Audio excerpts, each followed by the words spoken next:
How you doing, folks? Use the force. Positive mental attitude. Be kind with your thoughts. Keep it chill. But it's balance, right? It's not fake it till you make it. It's grow until you flow. Well, here we are live on Sunday. This is actually take 2. And anyone who... I've got to apologise. Basically, I just made a right mistake. I still have been figuring out how the live function works on YouTube.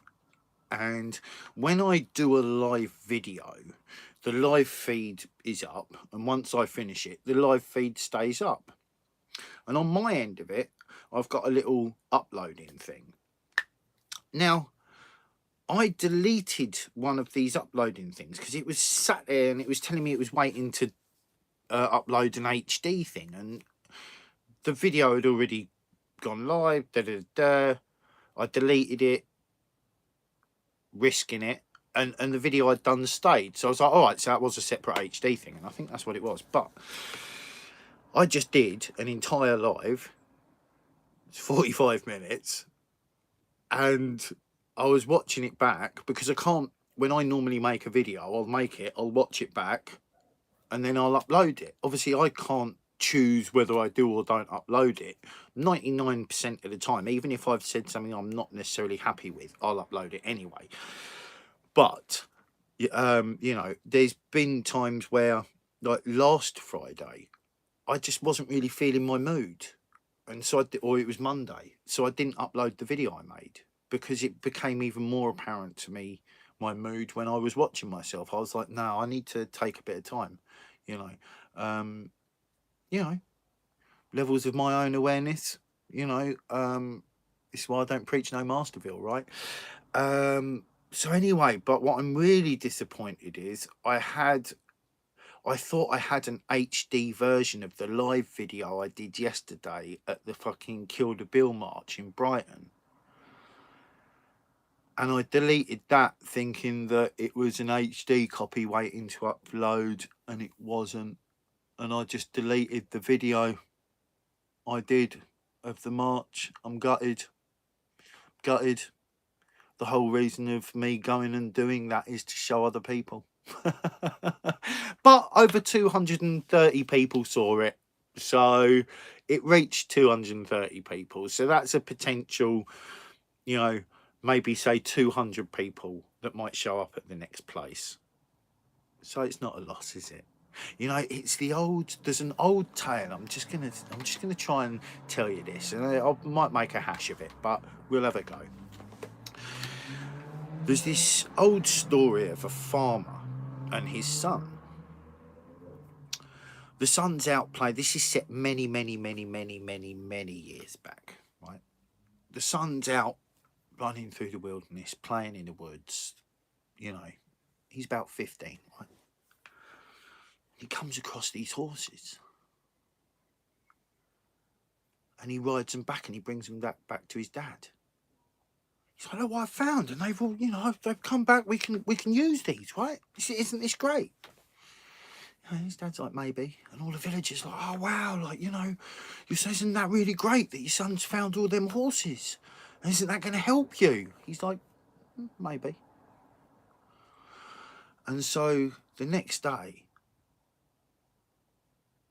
the farmer's boy's out riding the horses. He falls off the horse and breaks his leg. Oh, Dad, oh, and he's like, oh, you know, you'll be all right. And, you know, the villagers are like, oh my God, isn't that terrible? You know, he's broken his leg. And the farmer's like, maybe. So the next day, son's leg's all strapped up and he's, you know, he's on the road to healing. And the army come through the village and enlist all the boys and men that can fight. The farmer couldn't do it. He had a weak heart and he was too old. And after the army have gone through and taken most of the young lads and healthy men, the villagers like, oh my God, you know, because they couldn't take his son. You know, he's got a broken leg. Oh my God, you know, they couldn't take your son. Isn't that good? And the farmer again is like, maybe. So the point of that that I hashed that story together, right? The point of that is actually what can seem good or bad can turn out to be the other. And fundamentally and eventually, our perspective counts along that way. You know, I won't proclaim to know the full depth of the message from that story, but I definitely, when I heard that, it resonated instantly. As the story was unfolding, I was already feeling I knew what it was saying in that sense. You know, what can happen today that may seem bad tomorrow may actually have been the thing we were fucking hoping for, because we don't know what change looks like until it's happened, because you don't know what's going to work. You know, you just got to do what you feel to be right. So anyway, this is video take 2. Gutted that I've accidentally deleted the live video of yesterday. Truly gutted, but wouldn't be into self-progression if I let that beat me, would it? So here I stand on take 2. So what I'm going to do is just quickly go over the notes that I made in my phone for each show I did this week, and I'm going to continue to do this because I like it. Helps. Might drop my videos back to 15 minutes during the week, and keep longer ones for Sunday. I don't know, I'm chewing it over. Anyway, so the first thing I have written is admitting to my flaws in communication and with communication. You know, because I'm about self-progression, right? I'm about learning. I'm about making the mistakes like I just did, 2 of them, and going, okay, let's do this again. If at first you don't succeed, try and try again. As my mother used to say, persistence is a boat that just sailed out, Jonathan. Make sure you're on it. Address Cypherpunk's comment I made. You know, I was way too passionate. Spoke like the Cypherpunks had given up on the air breathing world and like they were just focusing on cyberspace. I was so wrong. And, you know, again, I stand corrected. I did it, not even corrected. I just misspoke and spoke with passion. You know, I get caught with my passion that I'm working on. Right, I'm literally every day, always, and have been since I was told there was something wrong with me. Anyway, next, laws and outdated systems. Politicians so detached from society, they have no place running it. Police already have too much power, and after Bristol, the scared politicians that spoke about people like barbarians was typical of too posh to push, upper class, spoiled brats. Oh! I wrote that. Yes, I'm working on my judgment. What I'm referencing when I said too posh to push, upper class spoiled brats. Sorry, look, I don't think everybody who comes from a certain area or has a certain upbringing or any. I don't judge everyone with the same things. I'm going to break out what I said there. There's a certain sector of the ruling classes, right, that have been schooled in the specific schools that literally breed the politicians, right? You don't get to be a prime minister unless you have gone through a certain schooling. And in these schools, they get taught a different way. Their subtle psychological teachings that come out of the information they've learnt gives them a position where they quite naturally feel more entitled and like we are less than them, and that to them justifies how we need them. You know, there's these conflicting psychological teachings at all ends, whether you're the worker force being educated in mainstream school, or whether you're the ruling classes being educated in high-end private school, and everything in between has its mode of teaching, and they're not all the same, hence why they breed what they breed. So it's just worth being aware of that. So that's what I'm referencing when I say that, which was written to myself, which I don't believe I said in the video, but I'm being honest. I'm not looking to hide my own judgment or my own harsh critique, right? It is what it is. So moving on, cypherpunks, the rebellious nature of Bitcoin. Pardon me. Cypherpunks and the rebellious nature of Bitcoin. The White Paper by Satoshi Nakamoto. The split in the community. You know, every community, you know, you get forks, right? People want to go one way or the other. Some people want to stay up the centre line. Some people might want to go to the right fork. Some people might want to go to the left fork. And there's not a fucking damn lot we can do about things. But, you know, I like the core values of Bitcoin. It's one of the things I like most. But it is also digital scarcity. It is digital gold. So there's... and the security in it, you can argue what you like. In this day and age, we have an electric running world that is ever and more looking to nature to provide that power source to our electric, and us transferring it. So, you know, the sun's got so many fucking thousand gigawatts a day, and we don't consume much of it. We could catch a lot more in solar energy, in wind energy, and transfer it into not only, you know,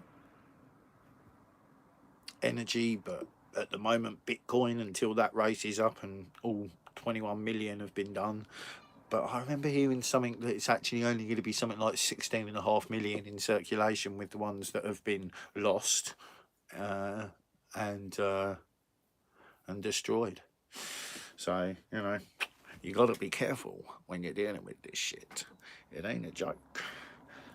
Anyway, cypherpunks, splitting the community, can't help that shit. Julian Assange, and no wonder he was in, or is in, so much trouble. I mean, you know, when you step against the status quo with such vigour, it's going to put you on their wanted list, isn't it? Because, you know, like, I'm fully aware I could do one day, and may have already. I'm not going to know the answer of that until I know the answer to it. But I don't care. I'm about what's right, not what I'm told to do. That's one of my defects. One of the things that makes something wrong with me, according to the education system. You know, they diagnosed me with ADHD. You know, at that point in time, Ritalin was the drug. Thankfully, I had the good sense to throw that shit in a bin, because I felt it killing, like, my passion centre. And that's something that I have to work on controlling, but it's worth having it. So, but, you know, if you want to go down a couple of rabbit holes, I mean, I found some information that points that viruses... Oh, look, we've got a low battery. That viruses... Let's see if we can... Live, thankfully, unlike yesterday... Blimey. Oh. Unlike yesterday... Oh, look, someone's on. Hello. How you doing? All right. You just caught me having a moment whereby my battery's going to run out, and I don't want to mess it up. I did do a live already. I accidentally deleted it like an absolute idiot. I've already explained it. If you didn't catch the beginning, you can zip back and watch it. Oh, hello. How you doing, bro? All right. So I've just been going over what I've said about the week. I'm not going to repeat myself, because there you can always watch back if you want to. What was it? Oh yeah. So I was just talking about how I'd been diagnosed with ADHD when I was younger, and how I was given Ritalin at that time, and I thankfully chose not to have it. But what I stumbled across a couple of things, and I haven't gone down the rabbit hole with it, but it was a lot of like, or there was a few very well, 30 plus year medical researchers and blah blah that were basically pointing at viruses maybe being something that was not true. Now, I'm not one to just believe anything, so I don't. But when you look at the whole medical education system, and when you look at how Big Pharma completely reformed the teaching of medicine, I think it was somewhere in the 50s. I could be wrong. But there's lots of things that point at things, and you can't always prove it, but it's worth at least being aware of it. So anyway, the next thing we're moving on to is, so I'd written, humans are the value, not money, not Bitcoin, not gold. Sorry to all the Bitcoin heads out there, but I've never been just a conformist. Yet we need barter and we need trade. If we're going to have a global, a national, a local connected community, and you're doing things other than just trading your time, you want a conduit for it, don't you? So we need barter and trade. So we need a currency that can represent our time. And therefore products would have to be priced in a way that's representative of that. It's just me riffing, really, in something I'd written now. Time, can Bitcoin be this, or is a separate currency needed? I'm still learning about Bitcoin. I suggest everyone does, because I do believe that it's an avenue to support towards a new way. I can't say that it is that new way, because I don't know enough. I know enough to have money in it, and I suggest everyone has some money in it. Supporting every new way we can in some way or another, I feel, is an important venture. Even when you make mistakes and you support the wrong way. I've supported people that I now feel are scam artists. I can't have that stopping me from wanting to push forward and find honest, genuine people that are into revolution. Not some mindless rebellion. Anyway, so Bitcoin. Bitcoin and how it shows or forces government to be honest with tax and interact with people on a new level. So really what that point is once we have control of our own currency, once we take control, then it forces those that seek to be in governance to work with us in a different manner. It gives more power to us, which is why I believe putting money into Bitcoin. I mean, when you look at the economy and what's happening with it, right? When you look at things like the dollar and how much value it's losing, and the fact that, things like the pound is pegged to the dollar. But then even still, the reason why things are speakers corners is live, sorry, I'm off. Peace out, man, enjoy it.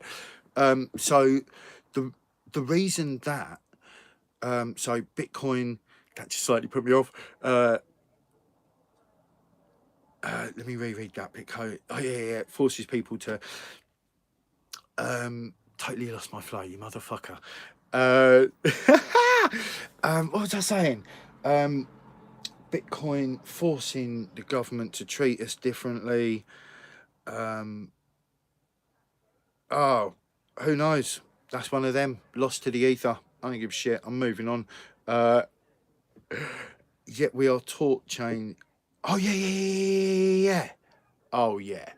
All right. So change can happen fast, right? We're taught this thing like change takes a long time, right? Because I believe there are psychological traps we have been taught subtly or not so subtly, and I do like to show them out. Anyway, change is something that happens slow, right? Any real significant change takes time. What about the COVID year? What about the change that has happened in 1 year? Because what the global corporate government decided that was the way. Sure, I am aware that SARS-CoV-2, that COVID-19 is a, by all accounts, real strain of a virus, referencing what I've said earlier about possibly viruses may or may not be strictly actually what they're shown to be by these very trustful institutes that have never been nefarious in any way, shape or form. But as it stands, if I'm just working with the information we have, not with any feelings and underlying beliefs I may or may not have, is that obviously COVID is a real thing. It's just I totally do not buy this killer aspect to it in any way, shape or form. And I think many numbers and studies and everything shows that. And our man who's just going over to Speaker's Corner would be well aware of that because of the information you can get out of Speaker's Corner. So, yeah, the COVID year. So look how fast change happens. People now work in a completely different way. I mean, many aren't. You know, my dad dying. Right, what did I open this video out on? The story of the farmer and his son. Now, my dad died like 2 years ago. Nearly 3. In fact, I think it was 3 years. It was 3 years ago in February. I don't know. I lose track. Time flies. But that could have been a good or a bad thing. Me and my dad had a strange relationship. Right? He had troubles accepting me for who I was. I didn't struggle with that too much. My dad was gay. It never bothered me. I don't, stuff like that is not, it's not important to be judging a person with. It's not important to be, like, if someone likes to have sex with whoever they like, if someone wants to treat their body however they want to treat it to represent themselves in any way they see fit, that's their choice as a grown-ass person. I have a problem with children being encouraged to do these things because a child's mind is still growing and learning. We shouldn't be encouraging radical change that is not scrutinised to a point of assurance to the young.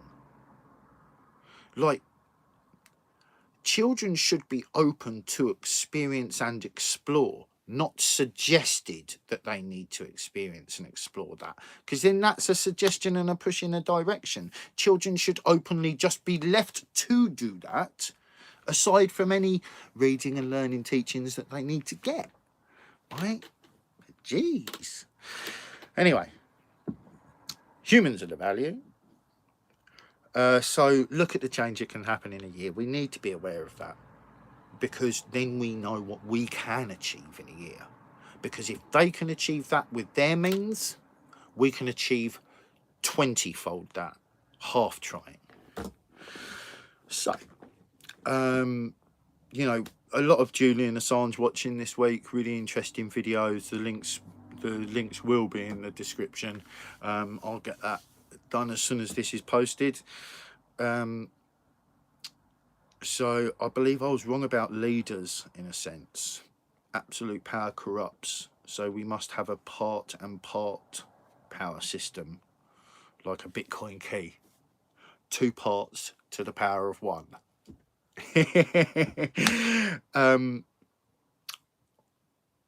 I do believe I was wrong about leaders. I referenced that in the video. I don't need to really go into that. It's just in the sense that I see how leaders, you know, like I said in that video, I referenced the old times where leadership is built on respect. And this was something that was mentioned earlier on today with the group I've been meeting with. And I fundamentally agree with that. I've said it myself. Didn't need anyone else to say it for me. Wasn't regurgitating anyone. It was built on experience. You can't force respect on people. A leadership that's forced is domination. So we don't respect our government. They are dominating us. But 2 parts to the power of 1. So we come together and create much power. So, you know, I like to admit to my flaws, to anything, you know, any mistakes I've made, and I encourage other people to do that. It's one of my main reasons for speaking out. It's not for you to admit your flaws or me. That's not the point. The point is more self-awareness, so that we have more power in our momentary choices. It doesn't breed perfection. Self-awareness breeds the awareness that perfection is a myth. Hard work and dedication pays off, you know, but seeking perfection is definitely a sideways dance. What happened to the R number I wrote? What happened to the R number? And what I meant, what that referenced in my head was, you know, a year ago, we were told we had to beat the R number, right? I mean, when you know, when I started looking into all the COVID stuff and information around it, you know, sort of 4 weeks into the first lockdown, maybe 3 weeks. I might have got 3 weeks, maybe. I'm not sure. But was very quickly I started seeing reports and, you know, people saying and that we were already under the R number. Like 3 weeks in. We're now a year later. Lockdown number 3. It's fucking ridiculous. It's so ridiculous, it's laughable, right? And you've got to laugh or you're going to cry, right? I mean, I don't think that's the only answer. I think there's a fucking beautiful rainbow of options in between and we must find them. But what happened to the R number, folks? You know? So from the amount of change we can get in 1 year, because when you look at the COVID year, you see how much change has happened. So just let's keep awareness on where did that R number go? How many polls and goals and margins have been shifted along the way? Again, I'm aware of but, you know, I'm aware of the potential virus. I'm also aware that the threat is not what we've been taught. So moving on, why are freedom speakers classed as a threat? Why are we a threat? I class myself under the bridge of someone who is like a free speaker, is someone who is, you know, ever journeying towards a free mind, you know. Definitely much freer than I've ever been every single day, and I'm happy about that. But why is it that people like Julian Assange are hounded like someone who has murdered an entire population or attacked a country just because of their political intent? But no, he's none of that. He's a man who's released truths that are detrimental to powers that wish to control people, that wish to control narratives, that wish to control perceptions, that wish to control minds. Which is why I talk about psychological warfare, which is why I talk about awareness. Because once you gain more self-awareness and you gain more of these insights into the psychology and the subtle teachings that happen throughout our society, it's easier to see the things, you know. It's easier not to be triggered. It's easier to understand the trigger and why it's there and what you need to do with it, right? Self-awareness is key. So, when history is erased or covered up, how can we learn and grow from it? So isn't WikiLeaks a national global asset? Those that speak truth should be praised, not fucking persecuted. It's as simple as that. And if the system is persecuting people that speak truth, you have got to question the values of that system. Leads me to it anyway. Police for justice. Is that a thing anymore? Or are you all blindly following rules? I wrote that with some fire in my tongue, I can tell you. Yeah, I feel, you know, I have the battle within myself that I actively share, and I promote the way I want to be, which is not judging and hating the people, but saving that for the institutes that have trained them and guided and moulded them. Because if we hate on the people, how can we create true unity? And even if you don't think that unity is important, but you want change and significant change away from what we've got. I mean, that looks like it's pretty much going to take unity and people accepting our differences, colliding like the Kill the Bill March, where you've got all different types of activists and protesters all moving on the same point, which is you will not shut us up. And look how many have. So, and many, many more will, you know. So anywho, let's not hate on the individual, and let's not hate the institute. Let's just recognise it needs change. Monetary system, is that a problem? Debt-based economy, is that a problem? Centralised banking and government, is that a problem?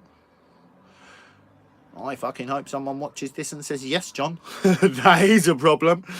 And if you don't, maybe go and look into the economy. Look into the debt-based economy. No money is backed by gold anymore. That's long gone in the 70s and, you know, following years. But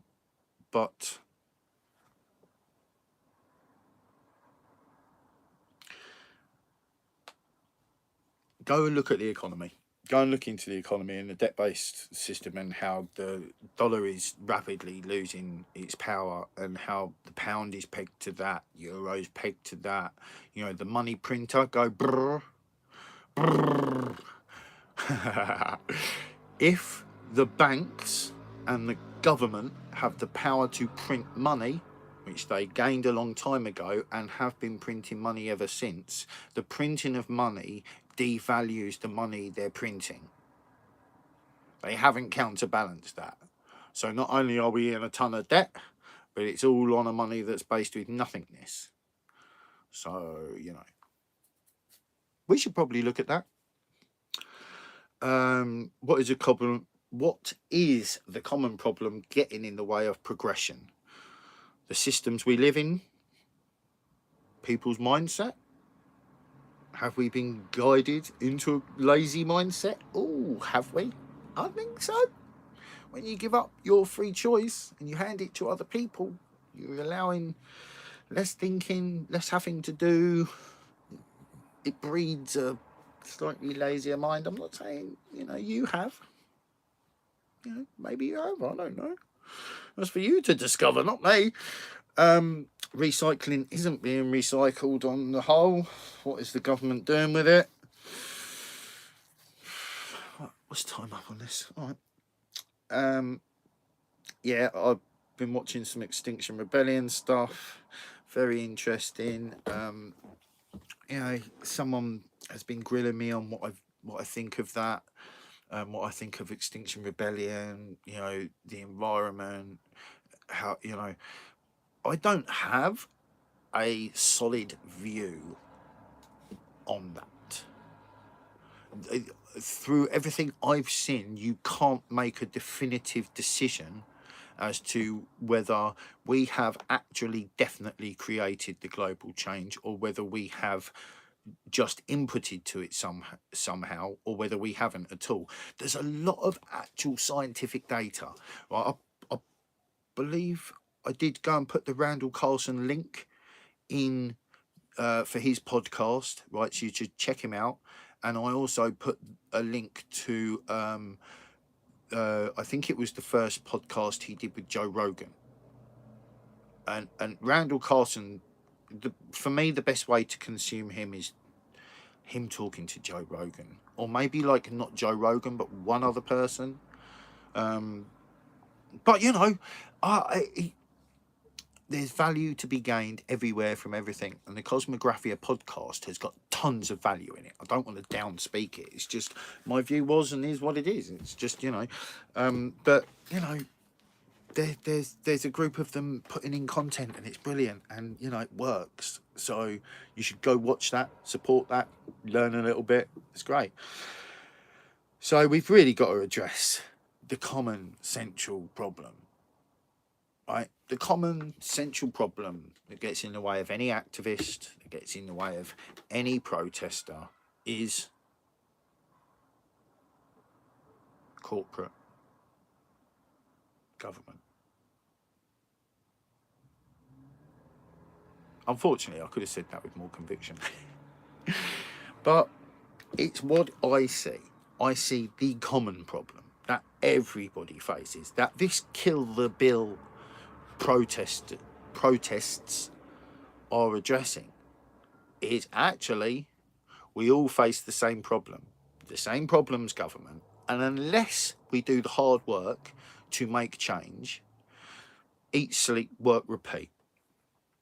And I ain't into Groundhog Day. Never have been, never will be. So I chose my way. Yeah, Extinction Rebellion, man, you know, they're very much worth looking at. Don't get consumed by anything. And to anyone who's already deep in, you know, I hope you're working on yourself so you're not consumed by just anything. You know, I hope you've kept the open mind, you know. Yeah, moving on. If we have such taught natural excuses as to why we can only achieve so much, can we truly go? Yes, of course. Friday's The Monkey Brain. Is this a healthy thing to take on? Regardless of what evolution tells us. Like, we don't know more about our history than we do know, say most really good, honest scientists and historians and educated people. Once you start learning and asking questions and knowing, you start realising how little you know. It's fucking real. You know, I've thought I'd known a lot a couple of different times and realised I didn't know shit both times. One of them was recently. So, you know, I believe psychological traps are in place. And if you want to see if I'm right, go look. Like, I don't think you need to be a psychologist. You need to be curious and have time. It's not like what was it I said in the last video that I deleted like a douchebag? That oh, I'm just losing my flow. Yeah, there it is. We're just going to move on. These things happen. What can you do? It's Sunday. Yeah, monkey brain. Okay, so let's finish up. Where are we at? All right. This morning, I was watching the Orange Pill podcast, and you got to get that. And man, they've like done some psychedelic one today. Like they're referencing Bitcoin to this to sort of psychedelics and how it works and da da da da da da da. And Max says this thing. It's the wise man that plants the seed, knowing he'll never sit under the shade of the tree or never eat the fruits that grow from it. And I'm still learning that. I know I'm on the path to it, but I know I'm not there. But I aim to be. I believe through what I've looked at through my own journey of internal discovery and development is that you don't aim towards these things on like necessarily on purpose. Like I wasn't looking, you know, I can't remember if it was this video or the last one, so I'm just going to say it now anyway, but that's right, because they were saying this anyway. So Max was talking about the ego and how like they were saying how psychedelics like dissolve ego. And how Bitcoin can have a similar effect, but not like in the, you know, but, and I did LSD when I was 15.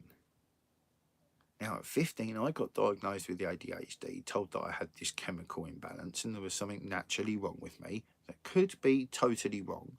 Then I was given a drug called Ritalin, which now is known is a harmful thing anyway, for a chemical imbalance that been trying not to do that. I tried not to do it. It slipped out. You didn't know I wasn't trying to do it, but I was trying not to do it. But so dissolving ego.